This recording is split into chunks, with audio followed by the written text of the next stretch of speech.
Hello, everybody, and welcome to our first post BBH 13 exit interview. Hopefully, I'll get a chance to talk to all three of our wonderful final three. But today, you are in for an absolute treat as we are going to get to talk to the winner of Big Brother Hometowns 13. If you are unspoiled somehow and you did not watch anything last night, you haven't seen the post, you haven't seen anything, and you just clicked on this video and you don't want to know, it's time to click off the video. It's time to click off because we are full spoilers today. We have her backstage, and I'm gonna bring her in just a second. This player played arguably one of the best games in all of Big Brother Hometowns history. It was intentional. It was strategic. It was the best under the radar game I think I have ever seen someone play. And as she self-describes herself, she is the sea snake of Big Brother Hometowns 13. Let's bring her in. It is Miss Crystal, the winner of Big Brother Hometowns 13. Hi, Crystal. Hi. How are you doing today? I am good and tired. I'm going on 3 hours of sleep. Yeah, I think a lot of us are. But you're like one day post out of the game, are you like frantically trying to check your Skype chat every so often? Like, are you adjusting well back to real life? Well, the group chat for the season happened and I was at work. So that was also my first day back to work in the office. So that was highly distracting, along with suddenly being surrounded by coworkers when I've been sitting in this room for the last several months. So it was distracting. I'm definitely going to have to turn off those alarms and notifications if I ever want to focus again. That's right. We are not alone today. Today we are joined by some of our other co-hosts. Let's bring them onto the stream. We are here with Carl and with Max. Hi, gentlemen. How are you? Good. Doing lovely. I don't know what to do with myself either because it's just so quiet now. So there's like zero Skype notifications or I love it. It's always just a weird feeling in the air, like the day after a finale. You're just like, what? Where am I? What was I just experiencing for a month? So, Crystal, we're just gonna go through your game. The people want to hear how you accomplished what you did, especially considering that you came in at such a disadvantage last night in the jury questioning. They all saw the jury was there. They all felt, that you didn't do enough to deserve the win. And you ultimately changed their mind. And I think that's such an interesting conversation to be had about how you did it. Before we get there, I want to just give you the floor to say anything that you want to say or open us up in, anything that you might want to present to us. Well, I almost didn't do this because I played Survivor Quarantine a year ago, and that was just one night, and it was one of the most stressful things I've ever been through. I didn't come in with any connections, really. I had tenuous ones, but I didn't know what all the connections were, so it was kind of a frustrating experience despite getting to the final five somehow. So I really came in this because I've been playing a couple minis lately, and I've met some really fun, cool people, and I was really just kind of coming in hoping to meet some nice people and make some new friends and connections and just see how I did, because I've been watching Big Brother since it premiered in the United States for 20 years. And I've been watching Survivor since it started. I have been watching all these shows, and I always wondered kind of how I would do. And I feel like this was the closest I was ever going to get. And I didn't think I would ever have the time to do it again in the future. So it was now or never. So let me give it a shot. So you told us a lot during the game, but you hid a lot from your, other house guests in the game. Was that obviously was a strategy? Why was that the strategy that you felt like you needed to implement? I felt like I needed to make my target as small as possible. I'm very social. I've worked in sales and I've worked at a winery and I've bartended, and I'm really good at sort of getting people on board with me quickly and making them feel good. So I was kind of hoping to be able to do that in a way that it's well, maybe I'm not necessarily in alliance with you, but I'm fun and pleasant to have around. So, you can save me for later. You don't need to worry about me right now. And then when I came in, I thought, well, maybe I can win some challenges. That would be cool. And then like I saw the field and how strong everybody was, and I was like, that's not what I can do here. Got it. Okay, cool. Can't win challenges. So, all right, get yourself like tucked in with some people. I got approached by a lot of people for a lot of different alliances. And of course, you always say yes. You never say, no, I don't want to be in your alliance. This is dumb. Getting pulled into different alliances was also tricky. I didn't know where I was going to like stick with. Obviously, the Baker's Dozen had a lot of weird tension and fighting from the jump, but I was like, as long as these 6 people can kind of stick together for a while, we'll be good. I knew it wasn't going to go to the end, but I was like, right, as long as I can keep kind of pushing that agenda. And then also at the beginning of the game, it was like, well, and some of the minis I've played, like people just got voted out for being inactive. So I was like, well, let me go with that. And let me be very active. Let me like come to everything. Let me talk to everybody. And then kind of like, well, these people aren't really even trying. Yeah. I mean, it's not that I have anything against them, but like they're just not here. It just doesn't seem right. As far as the Baker's Dozen was concerned, to me, it always just felt like everybody was continually trying to posture themselves in that group, right? Like if number 1 is the best, obviously where you want to be at the top of the alliance, people kept trying to shift their position around, and there was not like trust that like we actually as a 6 were going to work together. It was like, how can I be at the top of this so that when it crumbles, I'm okay? Yeah, I mean, everybody was building like sub alliances and like getting their life rafts ready, and I don't know. I feel like I was in a lot of the conversation with everybody about those things. So, and that was very intentional on your part. That's right where you wanted to be in that spot.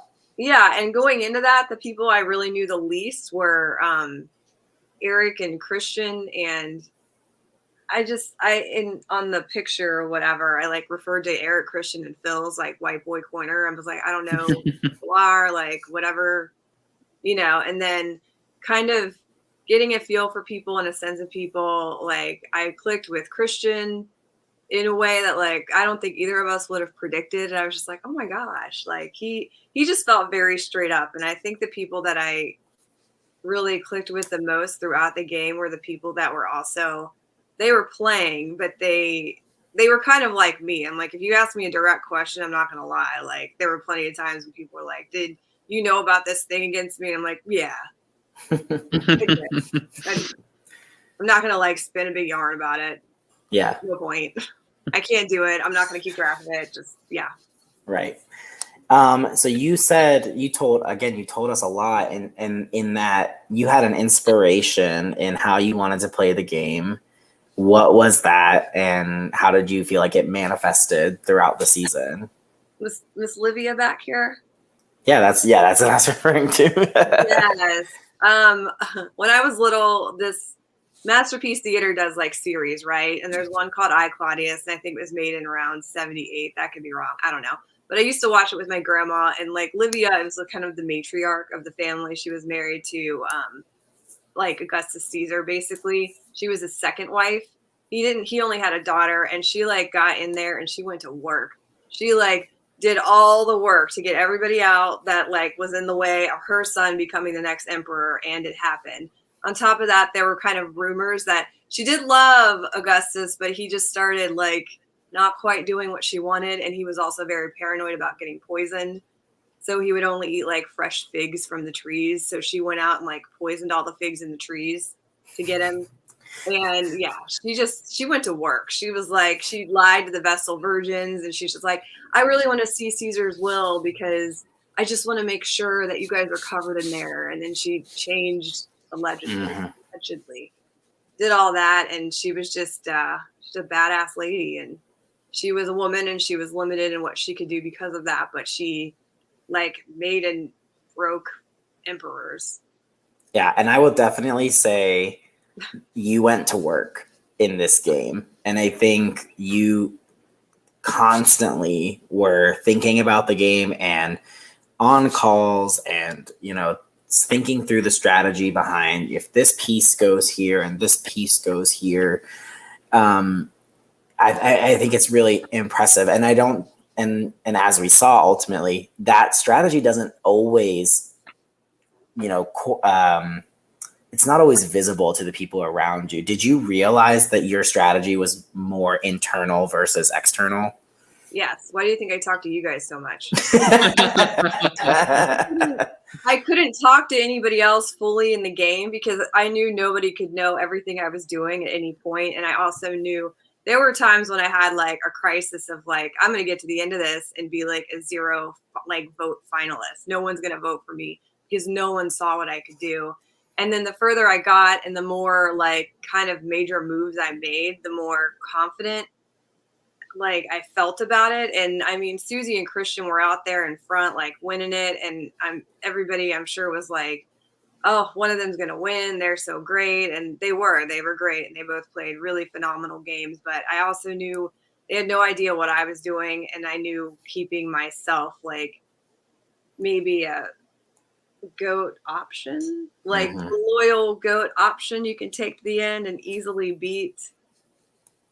And you played, and that's the thing I think got the jury the most was that you really played into those perceptions. You'd be on call with people and you'd say things like, oh, well, like my old lady brain, or like, a little bit. Like there were a lot of things that I was just like a little bit ignorant about, but like, let me just lean right into this. Just let me like lay and lather and how much I don't know about this thing is fine. Or how slow I was at something, or I don't know, that I wasn't picking things up, or that people could be unguarded around me because I was just like, what? Mm-hmm. But you use that to like pin yourself to people.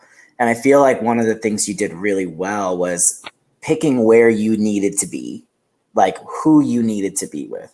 Okay, I need to be with Christian right now, or I need to be, talking to Susie now, or I need to be talking to Phil and Eric. And you were really smart in where you were placing your energy each round so that you were A, safe, and B, in the part of the conversation for making all of those moves that you were able to accomplish. Yes.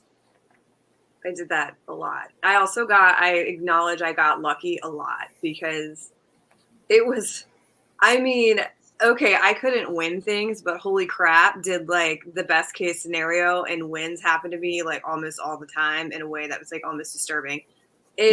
I really went, like when I really decided to go in with Christian and like drop like let me drop a bunch of information on you to give you trust in me, which is also a tactic I used with a lot of people. Like I would do what would feel like pouring everything out of myself into them, even though I knew I was holding certain things back. Mm-hmm. But for them, it's just sort of like, this girl's like, give me your whole game. She knows everything that's going on. And it builds like a certain level of trust because it's like, I'm like, you could destroy me right now. Like you've got all my secrets. You've got all the skeletons in my closet. Like I'm showing you I'm in with you because you know everything that I'm thinking. So I'm with you. Like, how could I possibly not be with you?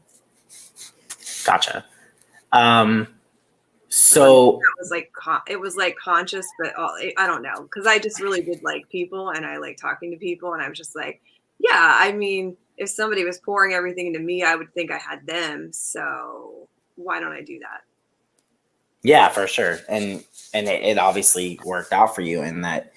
I think some of the people that you really chose to invest a lot of time and energy into, people like Tay and Tay, yes, but like this doesn't really align with the example I'm going with. But like, people like Anna, people at the end, and people like Susie and Christian, that people that were winning things, and you had invested a lot in those people, and then you were able to be brought to the table when the time came for them to make decisions about the game. Yes. And I still had voting power. It was like I had the best of both worlds. I was like, amazing. This is great. I love it. Mm-hmm. And I think people really underestimate that kind of power. Like people are always like, it's HOH power and veto power. But I'm like, voting power is such a big deal. especially like as the numbers dwindle, your vote is so important, and being able to rally other people to vote a certain way is so important. Mm-hmm. And at several points in the game, we saw you leverage that power to push the agenda that you wanted. Yes. And one of the things that I was hoping we'd get to it naturally when we have is, there's the trio in the game of Susie, Sparks, and Carly. And all the time you're saying, if one of these people go, if two of these people go, I don't care that they all know each other. I just need that one person to be closer to me. And I think what I saw you do and what we all saw you do was carefully.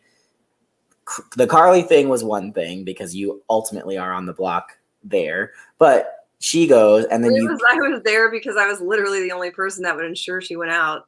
And right. I got it. And it also helped cover me later because then I wasn't this weird person that was never on the block. So I was like, this works for me. Let's do this. Yeah. Mm-hmm. Yeah. like ultimately, yeah, it was very good for you. Yeah. I was like, this is a good thing, Crystal. This is going to work for you. Yeah. Then you have Sparks and Susie left in the game, and you really want to work with Susie, and you carefully pluck Sparks out of the equation, and then you're able to have her basically to yourself in terms of like, that she's lost her number one ally. Yeah. And you're able to help, like, to enter into that relationship that's going to ultimately be the thing that gets you to the final two. Yes.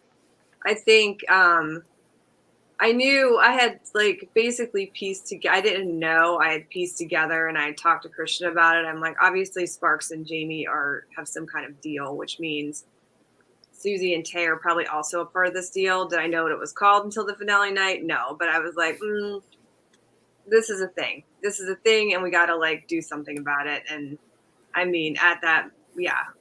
And it was just funny because at one point when Jamie was like pleading not to go out of the game and like a completely fruitless effort with me, he was like, well, we had a thing of 4. And I was like, I know. And he thought he was like bringing me fresh truths. And I'm like, yeah, I know. And what about it, right? Like, I know. Figure it out. It's fine. Got it. So that was a really satisfying moment for me. That was one of the more satisfying moments because it's like one of the few times in the game where I feel like I like cracked open a little bit of what I was doing at somebody. And it felt really good because I had to really bite my tongue and hold a lot in a lot of the time. I'm nice. I'm not a doormat. Like you've heard me say it. Like, and I had to pretend to be a doormat a whole lot in this game. Yeah, and I think you did that obviously really well because people, they weren't targeting you. You were never really in danger of going up other than the time with Anna, but it ultimately works out for you. It gave me a lot of information too. Yeah, you learned well, and that's okay. Well, and that was and as I was thinking back about the season and about your game specifically, trying to prep for this, I struggle really to find a lot of low points for you. There's a lot of really great things that you did throughout the game. However, the one low point and the one bad read you had was your relationship with Christian right at the beginning of Jury, when you thought he was lying to you and you thought Phil and Eric were telling you the truth. What was the reason? Take me through, like, from, the time you're on the block to ultimately that time that you realize, oh, Christian's been real and upfront with me. Like, talk me through that process, that thought process, and like where you were at and how you came to those conclusions. I think what happened was I got played. Like I just did outright. Like I got fooled and tricked and it sucked. But the way it happened to me was so dirty that I was just like, oh no, this thing is burned. Like I'm not, and I mean, y'all saw it on finale night. I'm like, I'm not going to pretend to be friends with Phil. I'm not going to kiss his ass to get his vote. Like And not every, you guys, were you on the call? Were you two on the call? One of you was, right? Which The one? one with you and Phil? Yeah. The one where he's going out? Or like he's asking No, to when go he was out? upset with, when he was yelled, Yeah. upset with her. Oh, Max. I get my ass nominated. Yeah. He calls me to yell at me after I find out, for starters, he's in another alliance, right? And I'm like hurt by it because I was like, oh, I thought we were good, you know? And then he calls me up to yell at me for being pulled into like this other big giant alliance that was literally everybody who's never played Sequester before, which was like so stupid. And I'm like, there's like 2 other bakers in there besides me. Like, what are we doing here? And it just like tore me a new one. It made me want to quit the game. It made me feel so terrible. Like I had done this like massive betrayal to him. And I felt like, okay, if I stay in the game, I need to make it up to this person that I feel like I've hurt. And then for it all to like, and then I was like totally in with like them for like whatever through the Eric HOH, which was such a freaking debacle. I was just in all those meetings, like what a bunch of half measures. What are we doing here? Like, if they really want these people out, they just need to put them up next to each other. All this, like, freaking dancing around is not going to do anybody any good. And it didn't. Pretty much destroyed Eric's game and Phil's game. Yeah, they really bungled Yeah. that, because what happened Fail. from our perspective, what happened was it was such an emotional response to be like, well, I think we need to save Carly now because we're being pegged as being in this alliance that doesn't exist. So like, now that well, they've put up Crystal, like we probably need to save Carly. It was very emotional. And then when they stepped back and thought about it, they realized keeping you was so much smarter for their game. But by that time, the toothpaste was out of the tube, right? Like they had already gone around and said, we have to vote out Crystal. We have to vote out Crystal. We have to vote out Crystal. And you said, did you do this? Like, so I won't be mad. I won't be mad if you did, because now I believe that you're going to keep me. And they just kept saying, no, we never. Those two had such a problem with lying constantly. And then when I finally saw it, I was just like, girl, And yeah, and I like in all the questions, like, what was your biggest weakness? That was fun to answer 50 times. I was like trusting friggin' Phil was like it was my lowest point. It was like the worst part of the game for me, besides the immense stress the whole time. But it really was. And like that was the idea that I would like question Christian. I was like, girl, like you were so wrong. You were so wrong about that.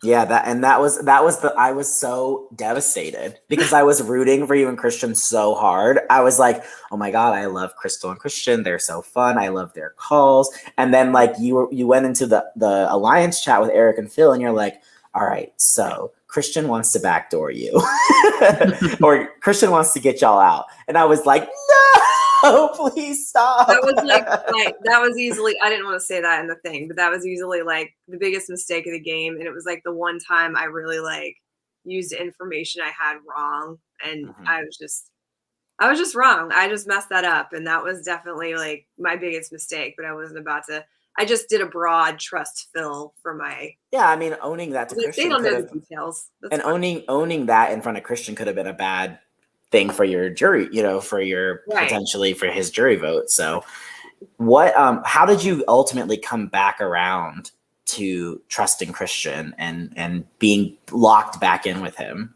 Phil had his big old stupid meltdown where he threw like everybody and their brother under the bus, which was just like so freaking tacky. If he was going to throw me under the bus, fine. Like, obviously I wasn't that important to him, but like he threw like his like ride or die number 1 under the bus. That was gross.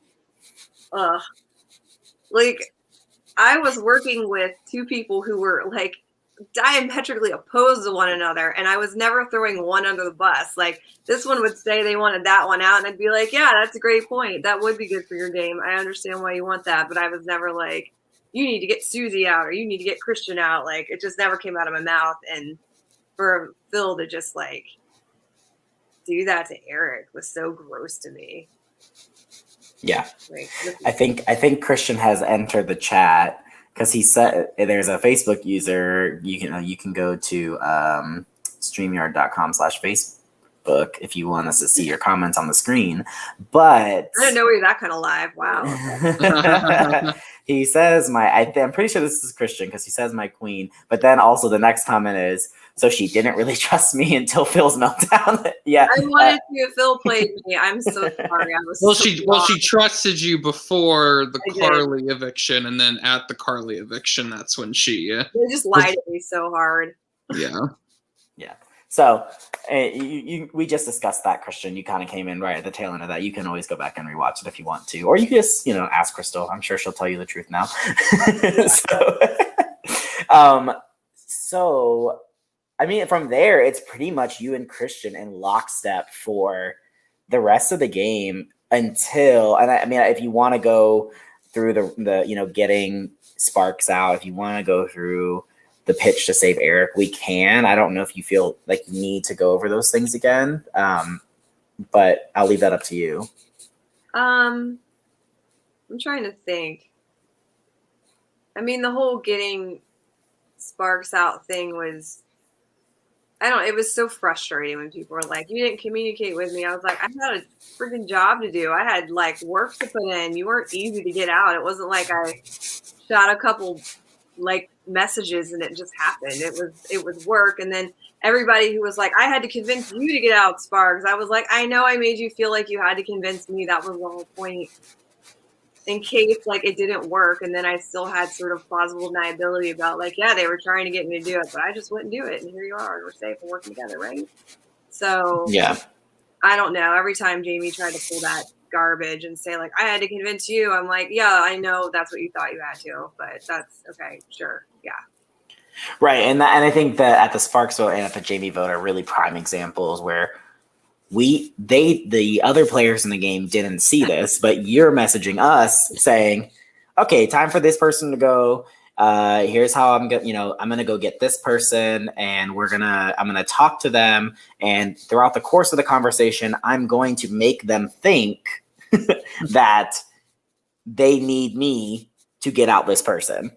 And that was one of the things you did extremely well in keeping yourself under the radar, and that you knew exactly what you wanted going into those conversations with people. And then you were really able to like make them believe and think that they were like having this revolutionary idea and that they needed you to execute the plan.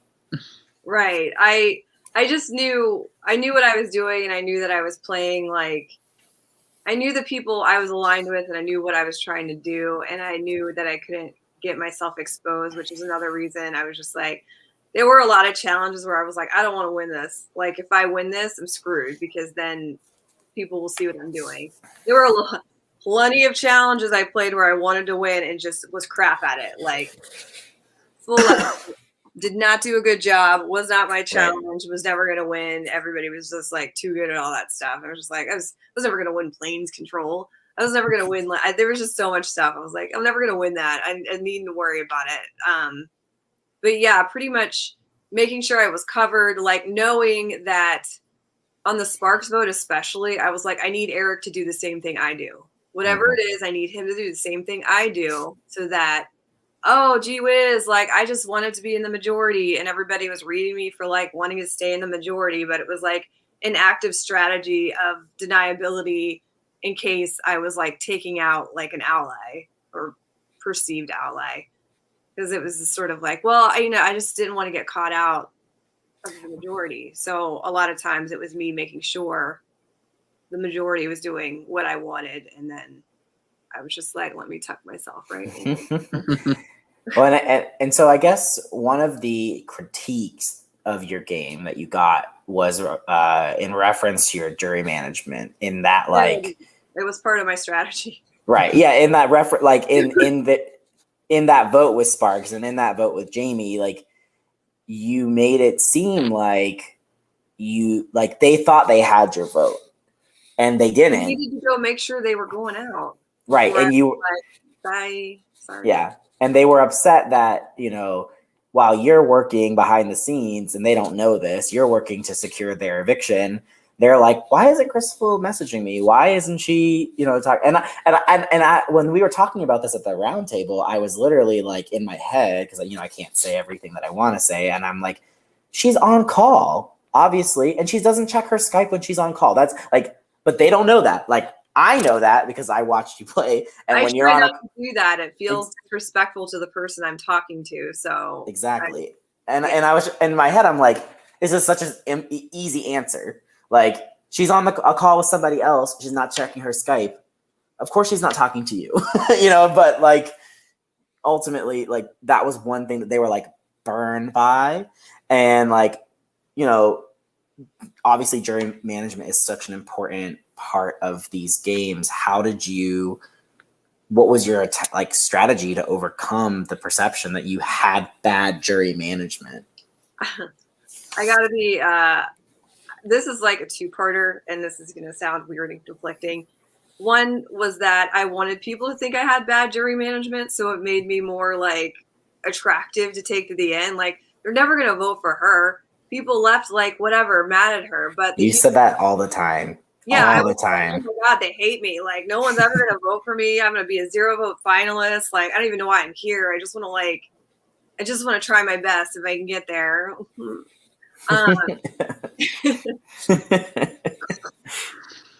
And then the other side was like, I never have any intentions to like hurt people. Like, I really don't. So from a human standpoint, like, upsetting somebody personally, I hated that. I always felt really bad. I didn't want to do that to anybody. I didn't want to make anyone feel bad or slighted. Like, did I want to talk to Jamie right before I was like doing all that stuff? But plus I ran out of time. Like, I was trying to get on the Skype. I was like, no, I don't. But like, he's calling me and I'm going to take this call and I'm going to talk to him and I'm letting him say whatever he wants to say to me. And yeah, I'm going to do it. And if like anybody else who was going out would have like caught me in that moment or whatever, like I would have with them too. Like, obviously Anna kind of had me all the way up until like I had to place my vote for Sparks. But if Sparks was like trying to call me and I was available, I would have taken his call. But it just, I got blocked out. Gotcha. So how did you overcome it though? Like, in the end, did you just think by explaining your game was enough to overcome that perception, or it was like a weak spot? And I said that, like, it was a weak point. And it was the way I thought about jury management was like, well, it's not even going to matter if I don't get to the end. So I'm going to have to worry about it later. I can't worry about it now. I need to just get there. And then as the game went and as I kind of could see what was coming up and what might potentially happen, I thought Susie had me. I thought literally anybody had me. And then the more I thought about everything I did, and then the more I thought about the structure of Susie's game, I was like, well, she played a phenomenal game, but she was like she was trapped in what she had to do. She was limited in what she had to do, and she had to win. And it was like super impressive and great and all the things. But I was like, people have no idea what I've been doing. And I think I have a real argument here for anybody who wants to listen to me, whether or not, and I told you guys this, I was like, whether or not people were going to listen to me, I don't know. Like, I knew I was going to present a good case. And I knew I felt really good about my game, and that regardless of if I got votes or not, I felt good about what I did to get there. And I felt like I did a lot of strong stuff and made a lot of good moves. So I was very satisfied with whatever the outcome was going to be. Yeah. So one of the things that I want to ask you about was you really wanted Jamie out of the game at final six, and you go against the wishes of Christian in this moment. Talk us through the decision to do that, because and you guys even talked about this last night at the questioning, where you said he said you turned on your number one, you did something that hurt your number one ally, and you said, well, it was your game or my game. And so tell us, like, walk us through that decision, because I think ultimately it is one that makes a huge impact on the end game of Hometowns 13. Oh, excuse me. It really did. I was coming for Sparks and Jamie and getting them as soon as I could. And anytime I was going to get the opportunity, I was going to take it. Christian knew I was coming for Jamie. I didn't like the fact that he was like protective of him. Mm-hmm. Like, I like, like Christian's mine, no one else's. Just like he's mine, no one else's. I was very like psycho possessive alliance member. But I had to be. So I knew like the fractures after sort of some different things happened and the fractures between Tay and Jamie versus like Anna were happening. I was like, okay, like I kind of understand they're not a tight three, that's like a 2 and a 2. That's not really a tight three, but I've been playing out this. We need to get rid of like one of these three, period. And I knew the one I wanted to get rid of was Jamie because he just like I was getting closer with Anna, and she was like willing to do stuff, and she had her ability to be flexible and to see the game and everything was so akin to mine. Like I feel like at one point I talked about like counterpoints in this game, and like Sparks and Jamie were a counterpoint, and at that point, I was like, before I even had a conversation, I think with Anna, like, I was like, Anna's my counterpoint. Like, she's the other person in the game doing what I'm doing, and I see it. And at the time, I was really worried about it because I wasn't with her, and I was like, I know what I'm thinking, so what the hell is she thinking, and is it me? Because she was very scary to me for a while. But I told Christian, and Christian knew I wanted Jamie out, and he almost didn't even nominate Jamie originally, but he was so concerned about nominating Tay and then Jamie pulling Tay off and then him having to like nominate somebody he didn't want to nominate necessarily. So he puts, and like for the purposes of that, and he wanted to get out Anna, it totally made sense for him to put up Jamie and Tay, because if Jamie wins, he takes himself down and then he puts up like whoever. That's not me. Cool. Like it made all the sense in the world on paper, right? But like in my mind, I'm just like, yeah, put him up there in any capacity. Let me see what I can do. Like I don't know if I'll have it, but like, yeah. And you showed a lot of awareness in that, and you were like, because you wanted Susie off the block so that you and her could vote together to vote out whoever you wanted. And when Christian ultimately decides to put Susie as the renom, you came to us and you're like, well, I don't love this. And I don't know if I'm going to be able to pull this off, but we need to get Jamie out. Yeah. Let me go talk to Anna. And then you and Anna sat on a call for what? Like an hour almost? Long. Like we had some long chats. And you know, I don't know how much. Just looking for my notes here. On this day, on day 25, veto codebreaker Anna, like, get Jamie out. Do you think that you changed Anna's mind about that vote, or do you think that she was kind of on board to get Jamie out and you just gave her the confidence by kind of like agreeing with her? What do you think? Because I don't remember that call, so I'm curious your perspective. She was on board and then she wasn't. And then I had to get her back on board. Gotcha. So I went to go talk to her and just say, hey, like, you know, pretending like I don't know what's going to happen some more.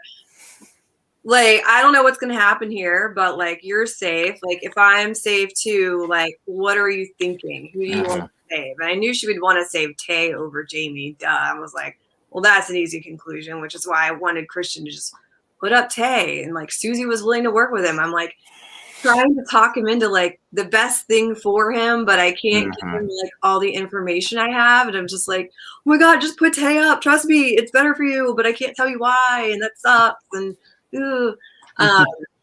and he just like, you know, he and Susie just had like the freaking blood in their eyes for each other, and he put her up, and I talked to Anna, and she was like, yeah, I want to take Jamie out. I'm like, okay, cool. Yeah, I like that. That's cool. All right. And then he puts Susie up, and then of course Anna needs to go talk to Jamie and Tay, and then they talk her out of it, and then she comes back to me. He's like, well, I talked to them and they made some really good points. I'm like, you want to call? Let's call. Okay. No, maybe I went and talked to Jamie first because I had talked to Jamie and then I talked to him again because I wanted to be very clear and meticulous about finding out exactly what he told me he wanted to do because I knew he was like feeling danger and I knew he was going to throw anything he could at the wall. And I was just like, let me go here and make totally, absolutely clear where this man's head's at least what he's going to tell me. Because I don't like lying. I don't like spreading mistruths. It's just not a thing I've like really done in this. And I'm sure people were yelling at me and being like, you lied about so many things. I was like, I didn't just openly bold-faced lie about anything. The biggest lies I told were probably just like, oh, you want that person out? Me too. So I went to Jamie and he was like immediately like, no, Anna's my target. And I want it to be Yumi and Tay at the end, which is obviously just like Yumi and Tay. And then I cut you at 3 and Tay and I go to the final. Mike doesn't sound like a great deal to me, but okay, sure. And, you know, and then it's like, and if I get him out Christian, and I was like, you know what that sounds like? If Christian's safe, I go home. So I don't like that either. So, yeah. And I was just like, cool. So you want to get out Anna and then Christian. Yeah. Okay. Thank you. And then immediately to Anna, like, I don't know if I want to do this. I just talked to Jamie. He's coming for you next period. Oh, we're voting him out. I'm like, great, cool. Let's do it. Let's move forward with this. He's like, going to be Lady Strong. I'm like, that sounds great. Lady Strong. Let's do it. I love it. Mm-hmm. Christian was upset with you for that. I know. because he felt like you ruined his game. But at that point in the game, it's the final 6. You chose your own game. I did. And that's the only game I would have chosen over Christian's game. Mm-hmm. And I think he knows that now, and I hope he knows that, and he knows I got nothing but love for him. Yeah. I mean, he even said that in the jury questioning. Like, he's like, yeah, like, you chose your own game. And I appreciate that. Like, I was so worried about Sparks in the jury questioning. I'm like, he's going to come in here and read me to filth. And I just need to be ready for it, and that's fine. And then I was so – I had hoped. I had really hoped when it came to Sparks because I was like, this guy plays games. I hope he's the Sparks I think he is. And it turned out he was. I was just like, I think when he sees my game, he will respect my game. And I was still shocked I got his vote. And I was just like, oh my God, like the gamble on like Sparks will understand what I'm doing when I explain it coming to fruition was just like, wow. Yeah. I want to talk more about that when we get there, because I think one of the other good moves you have down the stretch is at Final 4, you're eligible to be evicted. Susie has the sole vote to evict between you and Tay. Talk us through the conversations that you guys were having to ultimately decide to set up the final 2. I mean, you guys had understood final 2 for a while, I believe, but you know, I feel like for me, that was the first time I really saw like, oh, this is like serious. Like they seriously are going to take each other I was to the serious end. about it for a long time. I was very serious about working with Susie for a long time. If you like go back into my like plethora of diagrams, there was like almost always like a Susie Crystal block. You know, there were a lot of like Crystal whatever blocks, but there was almost always a Susie Crystal block because she's really just somebody I wanted to work with through the whole thing. And there were times even when I was like on the outside of Christian, it was still like with Christian, I was worried that so many people were coming for him that he wasn't going to be able to stay safe. And I knew I needed to like have some backup plans. And I hated that people were coming for him, but I was like, what do I do? I can't win anything. I can't protect him. Like, what the hell am I going to do? And then luckily he just started like pulling out these wins and crushing it. I was just like, yes. Yeah, I guess, and correct me if I'm wrong, because this is my read, and you tell me if I'm wrong, because I don't want to be misrepresenting your game. I feel like you wanted to go to the final 3 with Susie and Christian, and then throw the comp and let whoever was left take you. That was my read. I did not want to throw the final 3 comp. It was one of those things. I wanted to get to the final 3 with 2 people who would take me, period, just in case. Gotcha.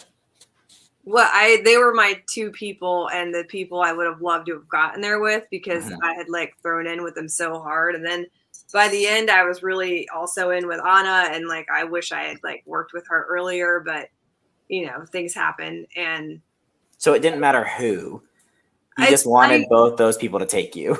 They were my people, and I was also rooting for them. And if either of them had won, you know, I'd have been rooting for them. And like I had told Susie at the final 3, it was less of a threat, but I think she took it as a threat, that like I would vote for Anna, because I felt like Anna had the hybrid of both of our games. Like she did what both of us did, but like did it successfully. Like she won challenges when she needed to, and she was kind of doing sort of under the radar kind of moves, and like she was with me on a lot of those key moves. So she had my major moves, and she had Susie's major moves. Like she just like did the thing, and I really thoroughly was like, I thought she played the better game out of the 3. Like out of the 3 of us, I think she had like the strongest overall game, because she had the highlights of both of our games. Okay. Like that was just true. Yeah. So ultimately, you are sitting in the final 2, and you realize probably you already knew, but it's confirmed pretty early on in jury questioning that you have an uphill battle against yourself to overcome the perception of the jury.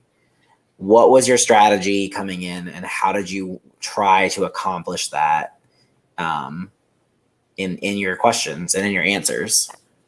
I knew coming in that the jury was going to be against me, because nobody could see what I was doing, and nobody had a full picture of what I was doing, and I didn't really have. How did you know that? Because nobody knew what I was doing. Yeah. What do you mean? Because I was doing everything secretly. I mean, okay. The fact I got spaced when Tay said to me, and then Jamie said to Christian, like, "Oh, you guys are number 1s and number 2s. Like, you guys are each other's number 1, right?" And I'm just like, can't have that. Like, the whole point of being secret was so people don't see it and then target you together. Like, the point is always that one of you is hanging out, so that you have a vote or an advocate that's not sitting with you on the block. Everybody was so weird and open about their people. I was like, what are you all doing? Why do you think it's so easy? I think I'm just impressed because I'm really bad at jury management. So like, I don't think I was too.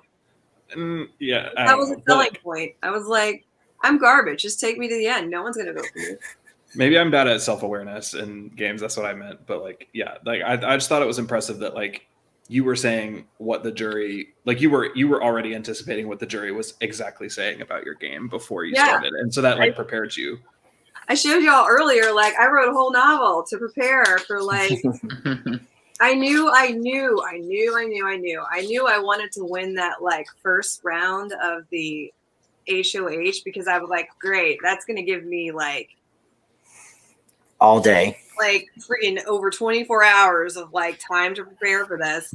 Not that I used all 24 hours for that, but I mean, and before that even started, because I thought, well, even if I don't make it to the final 2, eventually I'll do an exit interview, and then I want to be able to explain like what I did. So I was like, the prep wouldn't go unused, even if I didn't make it to the final 2. But I was trying to sort of like streamline what my game was. And then on top of that, like over the weekend, I started watching as many final 2 juries as I could. And I looked for the common questions, the common themes, why people voted certain ways, what they felt like offended about. It was weird because like some seasons it was like, you played an under radar game, that was great. And then other seasons it was like, you played 2 under the radar, we don't like that, that's boo. And I'm just like, okay, like trying to sort of delineate what and how the jury responded to things. And then another thing was a lot of the people who played games like I played also kept repeating a lot of the same words, to the point that I was just like, ugh, like come up with new words. I'm not saying like I had all the best words, but I tried to avoid saying social and strategic game 100 times because when you just use those words, it doesn't really mean anything. It was really important to me to have examples and like receipts for everything I said I was doing so that when I made a statement and someone said, "Can you elaborate on it?" I had like instant facts to be like, "This is what I'm talking about. This is the action I did. This is what like." It's like old like law school IRAC setup of like issue, rule, analysis, conclusion. And I just made sure that I had kind of concrete examples of everything I said. I never said anything in a vacuum. I always said everything with the intention of if they ask me a follow-up, I have it. If they don't have a follow-up, I'm just gonna keep talking and giving them all like the entire like strip of logic and what I did.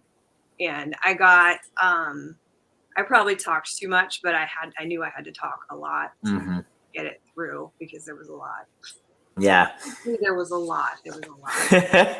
Beforehand, I went through everybody on the jury and like did a whole like write up on like how and why they got there and how and why I affected their game and they affected mine because people like to hear about themselves. So showing respect to the people on the jury I did have respect for the people on the jury, you know, except for Phil. And I just wanted to like convey that because it was real. And sometimes I like my lavishing of love for certain people on the jury was just authentically me. And I was like, this is not pandering. It's just how I feel. Everything was just how I felt, and they put it out there, and I don't know. Yeah. I hoped it would land. Well, I mean, obviously it did, and I think you know this that like it was a very strong final two performance. You know, one of the best I've seen, honestly. But I think like I'm just curious, like going into it. What votes did you feel like you had a chance at getting? Like, what people did you think like I could change this person's mind or maybe I have their vote? I was so wrong. Like I couldn't, and then you guys asked me what votes I thought I got. I was so wrong. I really didn't know. I didn't know who would listen to me and who wouldn't. Like I felt like the people who were willing to listen to me and hear me would see it. And so in retrospect, like all of the votes I got make a ton of sense in the world, but I didn't quite have that good of a read to know that last night. Yes, because ultimately you do get votes from Chris Stoner, Sparks, Anna, Eric, and one more. Christian, obviously. Well, I didn't think it was going to be obvious. Like I wasn't counting on his vote, but as soon as he came in, like all like the Christian I knew, I was just like, maybe I got it. So were there any of those 5 people that you were surprised to have received their vote? And maybe like on the flip, were there from the other 4 who didn't vote for you, were you surprised that any of them didn't vote for you? I think I didn't know Chris Stoner. We literally had one phone conversation and he decided he didn't want to work with me. So he avoided like ever talking to me ever again after that. But Classic. I had a feeling that he might respect that I got him out when I just said I wanted to, and I did. So I was kind of like, he seems like a pretty big gamer, and I think he might listen to what I have to say, and I think he might respect, like, I'm the one that got him out. So... And full stop, and I don't want to take this away from you. Everyone who's watching this or will ever watch this, go watch the roundtable and go watch Chris Stoner. That is how you act as a juror on the roundtable. Okay, end of discussion. I think he didn't have the emotional baggage a lot of the other jurors had, to be fair. For sure. He could. He almost was viewing it as an outsider. Yeah, which was really interesting. But he was like that when I was on it. Yeah, but he was like. He was like that when I was on a jury with him, and he was 5th place. Tops, yeah. He was so so he at both times I've seen him on the jury, he's acted the same way.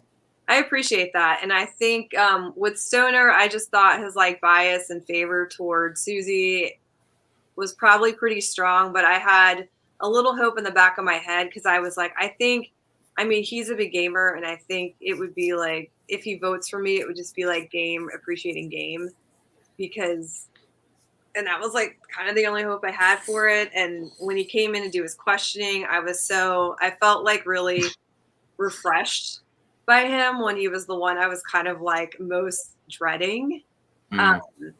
So that was pretty cool, and I really appreciated and respected that he was like kind of willing to hear me out despite like, you know, me getting him out or whatever. Tay was like mad at me, and the big thing I didn't know or realize was how close Susie was with like Tay and Jamie. But I knew I'd like fallen out with him for like a while. So, I mean, Jamie asked a lot of questions, which benefited me in the questioning anyway. So I was like, fine, whatever. But it was like, why are you asking me all these questions? You're never going to vote for me no matter what I say. Like, you have your mind made up. Like, why are you wasting everyone's time? What are we doing here? But thank you for the opportunity to talk so much about my game. Mm-hmm. Anna and I had like a really tight bond, and I had a lot of respect for her in this game. And like I said, I thought she played a phenomenal game. I think she played a better game than like we did. And like a lot of like, she played the hybrid of our game. And I just thought she was just a great person. And I don't know, we really like bonded on some deep levels. And I think that just like, I don't know, spoke to her. And I think she also just like listened to the gameplay. And I think she felt like I did play the better game, and she voted for me. She came into the jury leaning towards you to begin with. I thought so. Like she had a closer scope of what I was doing. And like I said, I think she did things similar to me, and she was like, she had a front row seat for like my two major moves. So like she had I feel like the people who had better views in my game kind of voted for me. I think obviously like the Phil thing, I'm sure everybody came in there telling Phil I was like spitting fire about him. So I was like, I'm not going to worry about this one. Whatever. I don't think Phil was anti-Crystal. I don't think that's the case. I think he just was very pro Susie. I think that, and it's not that he had anything against you. What a lack of creativity. That's easy to be pro Susie. Like she was the front runner. She was the darling of the season. She was like every little girl's gamer fantasy of like crushing these challenges so hard. She was amazing in this game and in those challenges. Like I couldn't have done that. It was impressive. Eric I liked, despite all of his lying, I liked playing with Eric because he was highly logical and he responded to logic. And yeah, like when he did the whole raise the hand thing, which I really hate.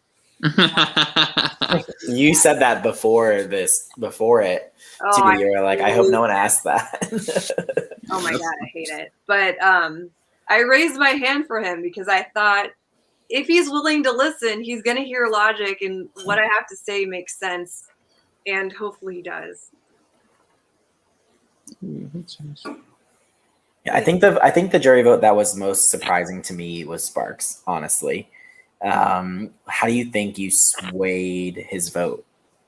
I think, like I said, I think he respects game, and I think he listened to what I had to say, and he voted based on gameplay and presentation. And I thought I did really well, and I did present a solid game. And as you guys said, I didn't have many missteps. Did I have missteps? Yes, but like not many. Mm-hmm.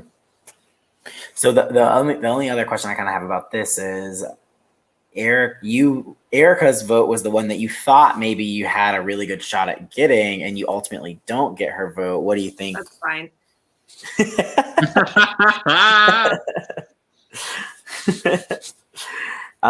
Totally fine. Yeah, I mean, because it only took 5. Yeah.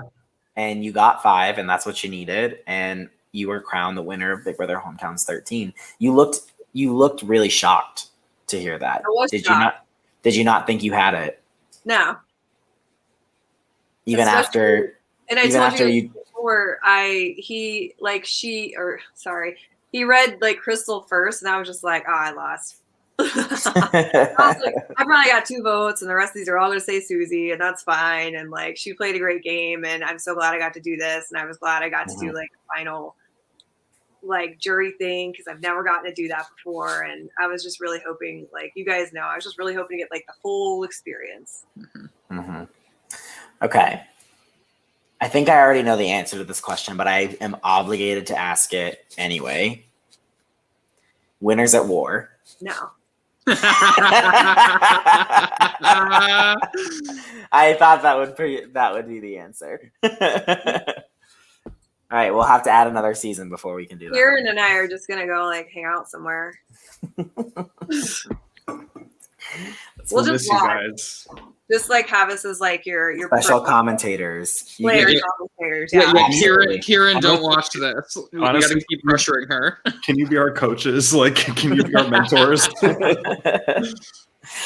I knew the game I was playing was a game I could never play again, and I really wanted to put my all into this because I also knew I would never do this again, and I gave you guys all the tea. Like, if I was ever going to play again, I would not have like given the viewing lounge or production like everything, every thought, every whatever I was doing, because I was just like, no, I don't know how this is going to end, but I want you guys to know I wasn't here working, and I was trying, and I was not just floating along. I think being able to see that was worth it because you put on one of the best performances ever. So like, thank you for like sharing as much as you did, because a lot of people don't do that. Yeah. So like, thank you for letting us in as viewers and as production to your game, because it was like, the more that happens, like the more fun it is for us to follow, and like it was just so cool to watch. So thank you for that. Yeah, and it gives us a better insight into the game. And I think I discussed this with Lizzie last season's winner with her in the VL. Like, this is what, like, and yeah, like, I don't want to say like we're biased, like the VL is biased because of the content that we can provide to them, and that like depends on the players, and because you gave us so much content, like we were biased towards you because it's like, here's what she's gonna do, and here's how we can see she's doing it because she's doing it right now. Like, versus Lizzie, who a lot of people were not a fan of her winning because she did not provide as much content. So when it came to her winning the game, we were like, we didn't know her game. But with you, it's like we knew your game in and out. So like, but after Lizzie doing her extra interview, we learned so much about her game, and everyone's really turned around on her as a winner, because it's like, girl, if we had all this content, we'd be like, yes, Lizzie, work. So like, you are the like prime example. Maybe do like 78% of what Crystal did in terms of like content, because Crystal, like, I mean, I loved all the content, but like maybe I didn't know it was normal. It's a hard Oh no, I lived bar towards to it, clear. Maybe not like stress yourself to the point of losing 15 pounds in the course of the season. Well, maybe not do those types of things. But yeah, like 78% of the dedication that Crystal put into this, I think, is like a perfect, like healthy level of like giving production what we need, so we can like tell the VO what they're going to do. So at the end, like when someone wins, it's like, yes, they're a deserving winner because we knew what they were going to do and they did that shit. So you were so. Any boat right, yo. You were not. You were not. I went through some evolutions in this game. I was like, wait, am I Andy Heron in this game? And then I was like, wait, maybe I'm Suri. And I like played this really awesome boss, like behind the scenes game where I can't win challenges, but I'm going to get cut right before the final. And then like I was talking to my husband, and he's like, you played, or no, I was talking to my like mom first, and she's like, it sounds like you played a Sandra game. I was like, oh. I think that's a really apt comparison. I was gonna say, I was like, I'm trying to think about it, but I'm like, honestly, like the anybody but me strategy, like, not to say that it was anybody but me, because you did have targets in mind, but sometimes you didn't get your way, and you boiled it down to, well, it's not me. Right. You gotta roll forward, man. I know there were people, and I had to tell myself this over and over and over again. I'm like, you just gotta keep moving one step at a time, one like round at a time. Just worry about what's in front of you. You can't like predict what's going to be down the line. And then as we were getting toward the end game, and I was kind of able to map out like, okay, if this, then this, like, but if this, then this, and like, what's my best position moving forward. And yeah, was kind of able to do that as it got further down. Like other people were thinking about it further ahead of time, and sometimes early in the just very present. Christian would be like, oh, there's this many votes and da da da da, and I'm like, what? Like there's like 80 people in here. Like Yeah. I'm not that worried about these votes right now. You were just very present, and I think that was like your superpower, because like you were just so hyper aware of what was going on at that exact moment that like you didn't get caught up in fantasy land of like the what ifs. You were just like, this is the game that's in front of me and I'm gonna play it. And that's something that like I want to improve on. Yeah. So like I'm every time I'm on production, I learn from you guys. Like it's so cool to be here and to just watch and to get to see this from this perspective. So like, thank you for teaching me about government cheese and how to play Big Brother. Period. I learned so much about government cheese that night. That was the thing. Like, Caves. well, Yes, the cheese caves. I think that was one thing that was fun for me too. Was that like we just got to know you because Yeah. like you would call, like you just needed to talk, like, and you just needed to like Grace was decompress. talking to me. Of course, that's literally our job. Like, Yeah. and but we also got to know you, and you taught us. You just you taught us things that we didn't know as well, and like, but we just also formed relationships with you, and it was very fun to get to know you, and to see you do well was really exciting, and you are a great representative of Big Brother Hometowns 13.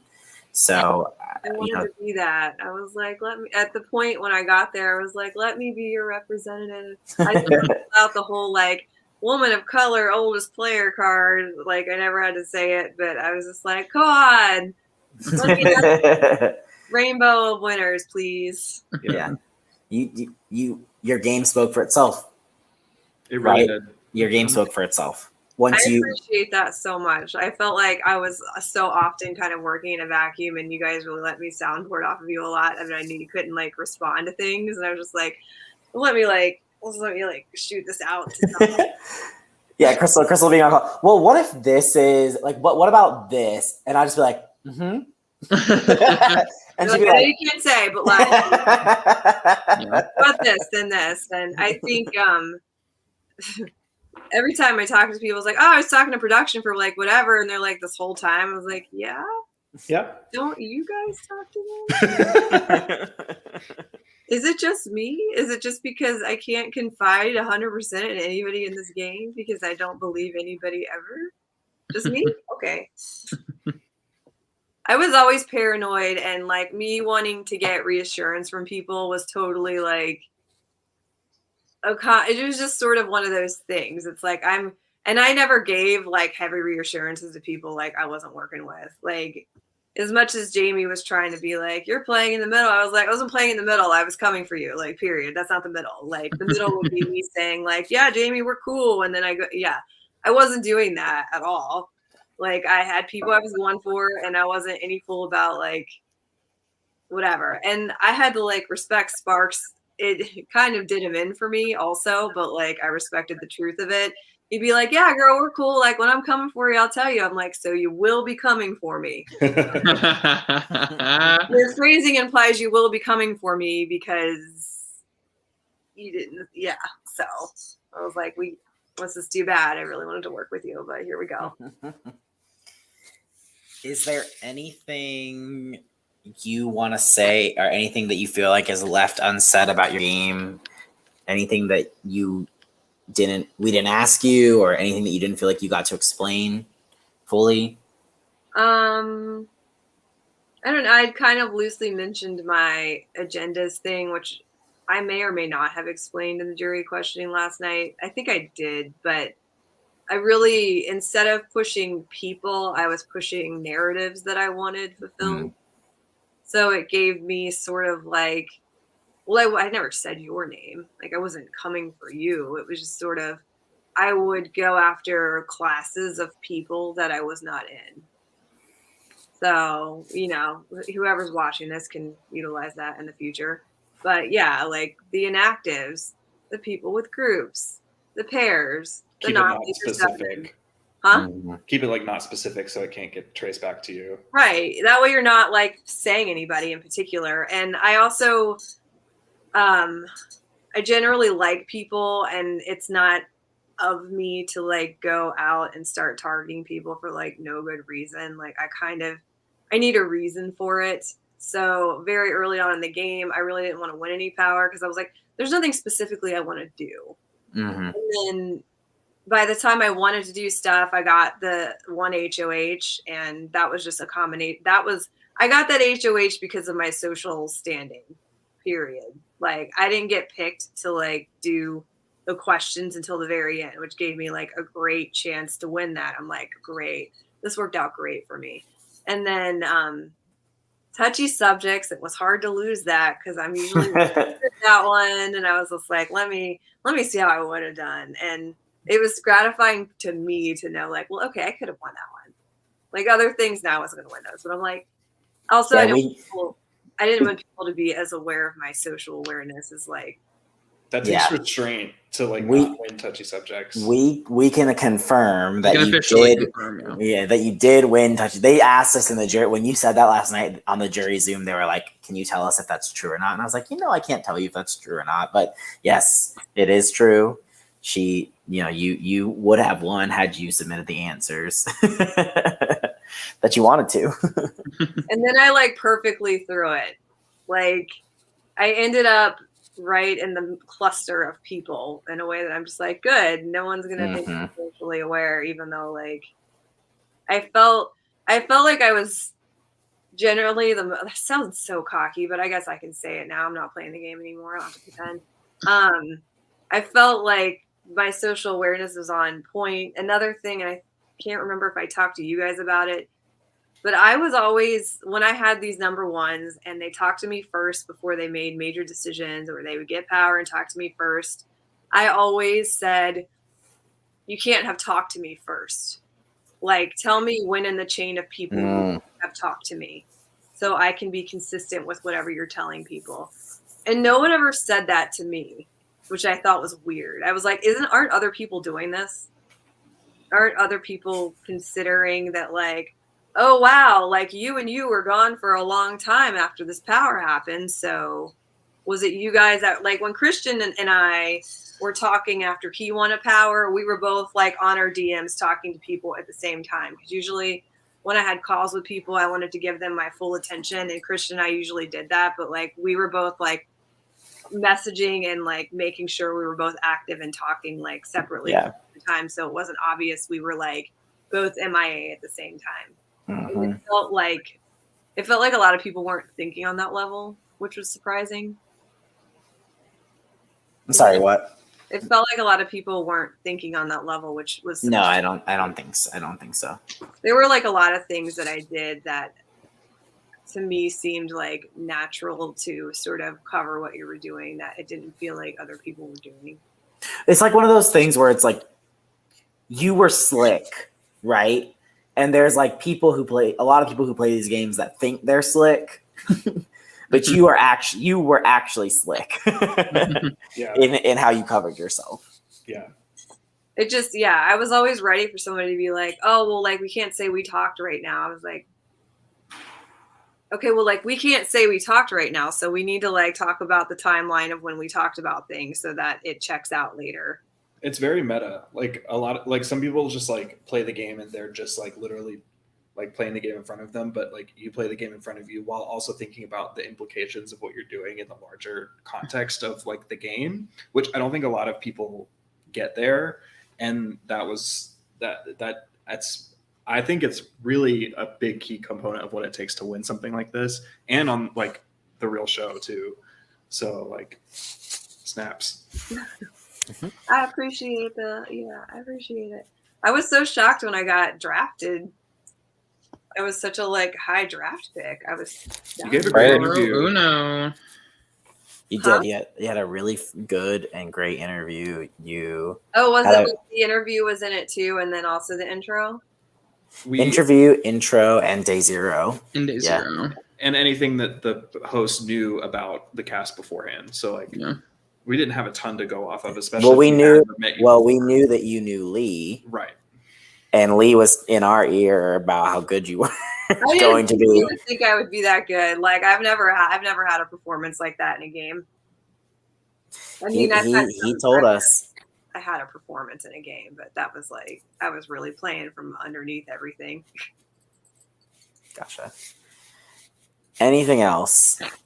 The floor is yours. This has been an amazing experience. I'm so glad I did it. If you're thinking about doing it, like slide into my DMs first and let me give you the real. You're ready, because I was not ready for what was about to happen to me. I did a lot. Not to say everybody in this game did a lot of work. I'm not taking that away from anybody. We all worked really hard. I went back. I watched I didn't even know the seasons were available until about 2 days before the season started, and I went through them.